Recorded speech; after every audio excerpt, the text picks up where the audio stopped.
Jersey ਗਾਵਾਂ ਦੇ ਦੋਸਤੋ ਸਾਰੇ ਬੰਦੇ ਸ਼ੌਕੀਨ ਨੇ, ਮੰਗਦੇ ਨੇ, ਲੇਕਿਨ ਜਰਸੀ ਫਿਰ ਵਪਾਰੀਆਂ ਨੂੰ ਵੀ ਘੱਟ ਹੀ ਲੱਭਦੀ ਹੈ, ਰੱਖਣ ਵਾਲਿਆਂ ਨੂੰ ਤੇ ਜਿਹੜਾ ਉਹ ਗੱਲ ਹੀ ਔਖੀ ਆ। ਜਰਸੀ ਤੇ ਰੈੱਡ ਫਰੀਜ਼ੀਅਨ ਗਾਂ ਹੈ, ਇਹਦਾ ਤੁਹਾਨੂੰ ਸ਼ੌਕ ਕਰਵਾਉਣਾ।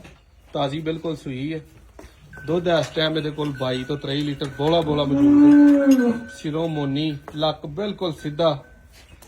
ਸ਼ੌਕ ਕਰਨਾ ਇਹਦਾ, ਜਿਹੜੇ ਭਾਈ ਨੂੰ ਪਸੰਦ ਆਈ ਰੈੱਡ ਫਰੀਜ਼ੀਅਨ ਜਰਸੀ ਗਾਂ 7,40,000 ਰੁਪਏ ਦੀ ਦਾਂਗੇ। ਇਹ ਗਾਂ ਜਰਸੀ ਦੂਸਰਾ ਸੂਆ ਲੈ ਗੱਬਣ। ਠੀਕ ਹੈ। ਨੰਬਰ ਆਪਣਾ 0324 8182 ਤਰੀਕ ਦੋਸਤੋ ਅੱਜ 29 ਤਰੀਕ 10ਵਾਂ ਮਹੀਨਾ 2025 ਹੈ। ਇਹ ਜਿਹੜੇ ਭਾਈ ਨੂੰ ਪਸੰਦ ਆਈ ਤਾਂ ਆਪਾਂ ਕਰਦੇ ਗੱਬਣ ਸੂਏਗੀ ਤੇ ਫਿਰ ਇਹਦਾ ਰੇਟ ਹੋਏਗਾ। ਇਹ ਗਾਂ ਦਾ ਸ਼ੌਕ ਕਰਨਾ ਕਰਮਾਂ ਵਾਲੀ ਦਾ। ਕੈਸੀ ਪਿਆਰੀ ਗਾਂ ਹੈ, ਫਰੀਜ਼ੀਅਨ ਦੇ ਵਿੱਚ ਤੇ ਚੋਲਸਤਾਨੀ ਦੇ ਕਰਾਸ ਚ ਥਣ ਲੱਗਾ, ਅਸਲ ਰੋਗ ਦਾ ਜਿਹਨੂੰ ਆਂਦੇ ਨੇ। ਤਾਜ਼ੀ ਬਿਲਕੁਲ ਇਹ ਵੀ ਸੂਈ ਹੈ। ਇਹਦੇ ਕੋਲ ਵੀ ਇਸ ਟਾਈਮ 20 ਲੀਟਰ ਪਲੱਸ ਦੁੱਧ। 5,90,000 ਰੁਪਏ ਦੀ ਦਾਂਗੇ ਜਿਹੜੇ ਭਾਈ ਨੂੰ ਪਸੰਦ ਆਈ ਪੂਰੀ।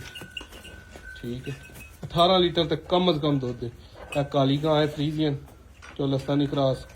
ਲਿਬਾਸ ਵੇਖਣਾ, ਥਾਣੇ ਵੇਖਣੇ ਨੇ, ਬਰੀਕੀਆਂ, ਹਰ ਸ਼ੈ ਜਿਹੜੀ ਹੈ ਨਾ ਗਾਂ ਚ ਪੂਰੀ। ਅੱਲਾ ਨੇ ਚੱਡਾ ਹੀ ਬੜਾ ਤਗੜਾ ਲਾਇਆ ਹੈ।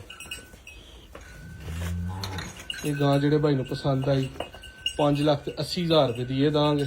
ਠੀਕ। ਤਾਜ਼ੀ ਇਹ ਵੀ ਸੂਈ ਹੈ। ਇਹ ਗਾਂ ਦਾ ਸ਼ੌਕ ਕਰਨਾ।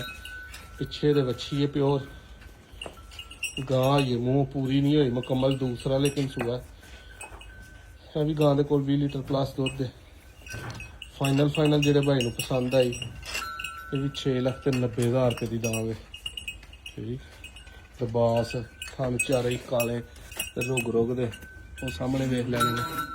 ਵੀਡੀਓ ਅੱਛੀ ਲੱਗੇ ਸ਼ੇਅਰ ਕਰਨਾ। 0324 8182 ਤੇ ਰਾਬਤਾ ਕਰਨਾ।